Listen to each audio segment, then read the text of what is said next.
नमस्कार, स्वागत बरुआ सभी के भोजपुरी न्यूज़.in में। आज हम बनी बलिया जनपद के बैरिया विधानसभा क्षेत्र में आज हम आइल बनी बाढ़ के दौरा करें और ई रउरा सभी देख सकतानी कि अभी हम बनी जौन जगह है रामगढ़ जगह है। यानी गांव बहुत सारा गांव रहा, लेकिन अभी के दिन में देख सकेनी कि ये एको गांव नहीं दिखाई। काहे से कि गंगा जी के इतना बहाव तेज बटे कि एजा बांध पर हम खड़ा होकर बहुत दूरी से कवरेज बनवातनी। कहे से कि होने देख सकेनी कि धारा कितना तेज चलत है।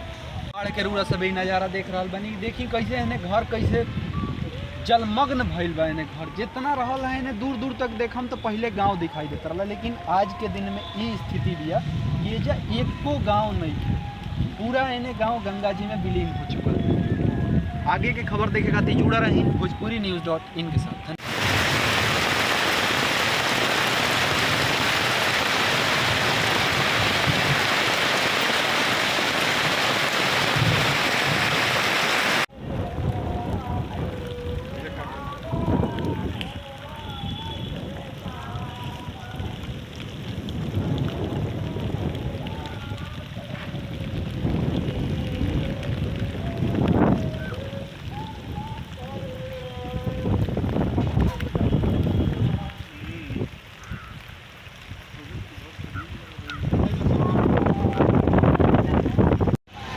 अभी हमारा संगे एगो भाई बड़े जे इनका से हम जानल चाहम कि पहले अपन परिचय देस और बतावस कि इन्हें कौन पहले गांव रहा और गंगा जी कब से बढ़त रही और अभी का स्थिति भी है जगह कौन जल के घटे के संभावना बाकी ना।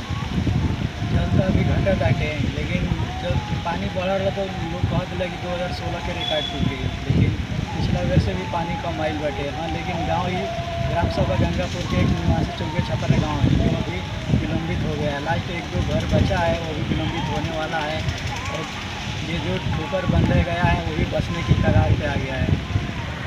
देख सकतनी कि जैसा नहीं बतैले है कि ये जो गंगापुर गांव रहा इन्हें लगभग पूरा के पूरा खत्म हो चुकल बा। और ये जौन है ठोकर हमारा पीछे देख रहा बनी है जहाँ जेसीबी लागल भी ये ठोकर भी आधा अधूरा टूट चुकल बटे।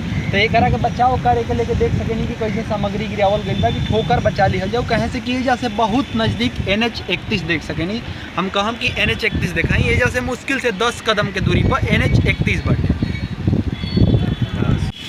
अमरनाथ मिश्र स्नातकोत्तर महाविद्यालय दुबे छपरा पूरा जलमग्न।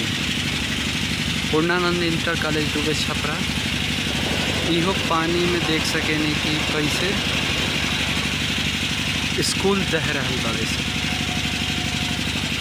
बाढ़ के पानी इतना आगे तक आ गई देख सकेनी कि जहाँ हम खड़ा बनी ओजा भी पानी